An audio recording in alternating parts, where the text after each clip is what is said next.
menjaga ketika melawan tim yang dibela Messi. Oke, bahkan ini Van Dijk juga berkata sulitnya untuk menghadapi Lionel Messi ini ya, Bung ya. Iya. Oke, baik, Bung.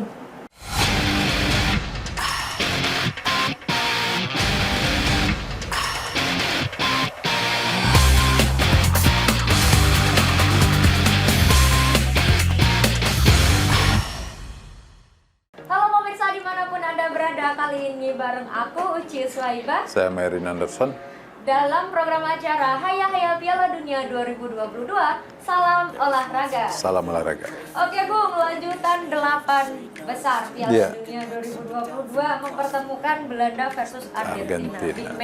Big match. Seperti final dini. Iya, bisa dikatakan begitu. Seperti final dini. Oke, ini bakalan berlangsung pada Sabtu 10 Desember 2022 pukul 2 waktu Indonesia Barat atau Sabtu dini hari ya? Sabtu dini hari. Jumat malam dan Sabtu malam. Jumat malam dan Sabtu dini hari. Itulah. Jangan lupa saksikan ya bagi kalian pendukungnya Belanda maupun Argentina. Oke, Bung. Ini melihat dari kedua pemainnya aja udah cukup familiar. Cukup familiar. Dan untuk head to head sendiri seperti apa, Bung? Ya, Argentina Belanda ini sudah 9 kali bertemu. 9 kali bertemu dan Belanda masih mendominasi 4 kali kemenangan. 4 kali menang dan Argentina 3 kali, imbang sekali. Berarti ini kayak ajang balas dendam juga buat Argentina mungkin, Bung. Memperoleh ini 4 kemenangan, 4 kemenangan gitu. Iya, tapi terakhir kali Argentina yang menang. Pertemuan terakhir di tahun 2014 Piala Dunia di Brazil. Itu menang ada penalti setelah waktu normal imbang 0-0. Oke, berarti ini bakal menjadi pertandingan yang seru. Pasalnya Argentina terakhir yang memenangkan pertandingan ketika mereka bergabung. Oke, untuk catatan pertandingan sendiri seperti apa nih, Bung? Oke, Belanda punya nama besar ya.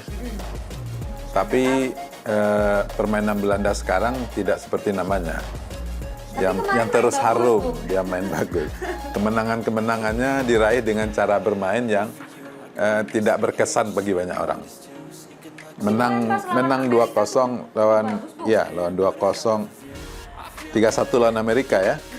Ya. Tapi masih tidak terlalu memukau ya, artinya masih mengandalkan banyak serangan balik juga untuk gol-golnya gitu. Kemudian itu adalah kemenangan ketiga ya di 4 pertandingan, artinya Belanda tidak pernah kalah. Belanda tidak pernah kalah dan baru kemasukan 2 gol. Baru kebobolan 2 gol. Ya. Kalau untuk Argentina sendiri? Argentina setelah kalah dari Arab Saudi, dia terus bangkit dan meraih 3 kemenangan beruntun. Terakhir dia mengalahkan Australia yang secara mengejutkan juga lolos ke babak 16 besar dan Argentina bisa menang 2-1. Mungkin ini cambuk bagi Argentina saat dikalahkan Arab Saudi 2-1. Jadi mereka kayak terbangun gitu ya. Terbangun dan memenangkan pertandingan-pertandingan selanjutnya. Bahkan hanya kebobolan 1 gol setelah itu, Bung. Saat melawan Australia. Iya, betul. Oke, Bung. Ini kan melihat daftar pemainnya sudah seperti ini dan pemain yang sebagai pemain kunci nih, Bung. Siapa aja dari 2 tim ini? Kalau Belanda mungkin di tengah akan mengandalkan Frenkie de Jong. Frenkie de Jong pemain Barcelona. Kemudian kaptennya Van Dijk masih juga menjadi kunci permainannya Belanda. Frenkie de Jong, Van Dijk, dan strikernya ya Gakpo yang baru. Oke, ini Gakpo top scorer yang juga. Paling produktif ya dibanding. Paling produktif dan masih muda, Bung. Masih muda ya. Terus dari Argentina? Argentina agak banyak menyebutnya, tapi tetap kunci permainan Argentina ada pada Lionel Messi. Ya. Nah, Angel Di Maria dalam informasi terbaru dia sudah mulai berlatih dengan skuad setelah kemarin sempat mengalami gangguan cedera dan berpeluang besar untuk bermain menghadapi Belanda. Tapi ya masalahnya pada saat bersamaan pemain di posisi penyerang lainnya, Papu Gomez atau Alejandro Gomez itu cedera. jika itu Alejandro atau Papu Gomez ini cedera, ini peluang bagi Julian Alvarez untuk masuk sejak awal. Oke, berarti peluang untuk Julian Alvarez masuk Sejak awal, Oke. iya. Ini kan dari sisi Argentina ada beberapa nama yang Iya. absen gitu, Bung. Nah, kalau di sisi Belanda sendiri, Bung, ataukah aman-aman saja atau Sejauh ini nggak ada informasi Belanda akan kehilangan pemain. oke, berarti ini bakalan Ya. Nggak tahu kalau menjelang pertandingan ya, pada latihan terakhir kita nggak tahu ya. Terus untuk gaya bermain sendiri, Bung, seperti apa kedua tim ini? Ya, Belanda di bawah asuhan Louis van Gaal ini taktiknya kayak monoton. Dia menggunakan taktik yang sama setiap pertandingan. 3-4-1-2, bermain 3 back, 4 gelandang, 1 gelandang serang sama 2 striker di depan. Sementara Argentina lebih variatif. Dia main 4-2-3-1 saat kalah lawan Arab, kemudian pakai 4-4-2 saat menang lawan Meksiko, main 4-3-3 saat menang melawan Polandia dan Australia. Artinya di 2 pertandingan terakhir, Argentina bermain menyerang dengan 4-3-3 dan dia meraih kemenangan di 2 itu. Ada potensi ketika melawan Belanda ini Lionel Scaloni akan memainkan formasi yang sama dengan saat melawan Polandia. Ya. Berarti ini yang dari sisinya Belanda itu lebih ya kurang variatif ya, Bung. Kurang variatif Kurang untuk variatif ya. dalam segi formasi bermain dan juga Iya.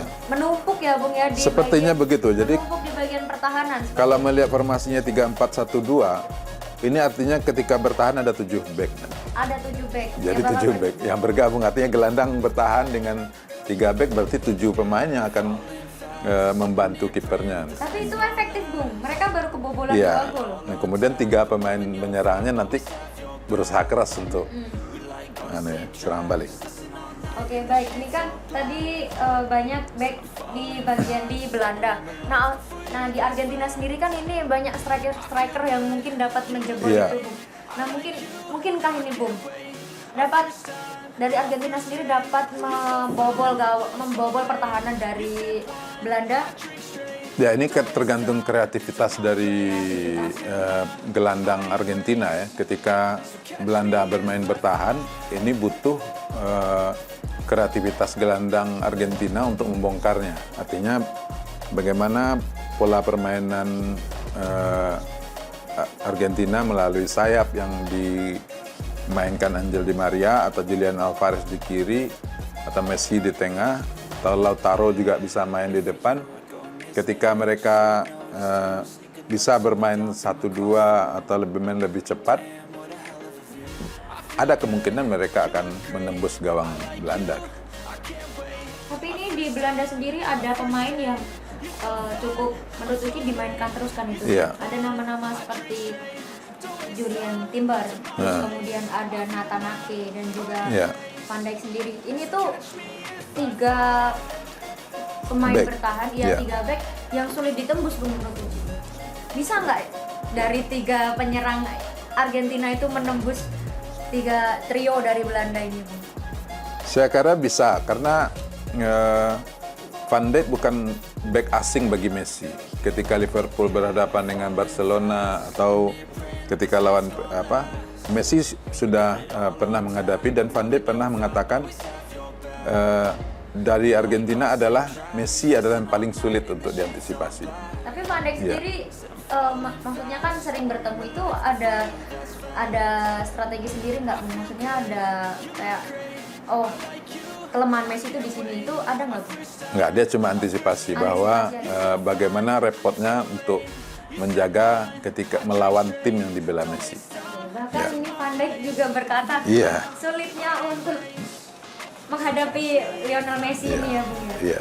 Oke, Bung, tadi kan Iya. dari Belanda sendiri ini kan kurangnya variatif di lini depan. Nah, apakah ini Iya.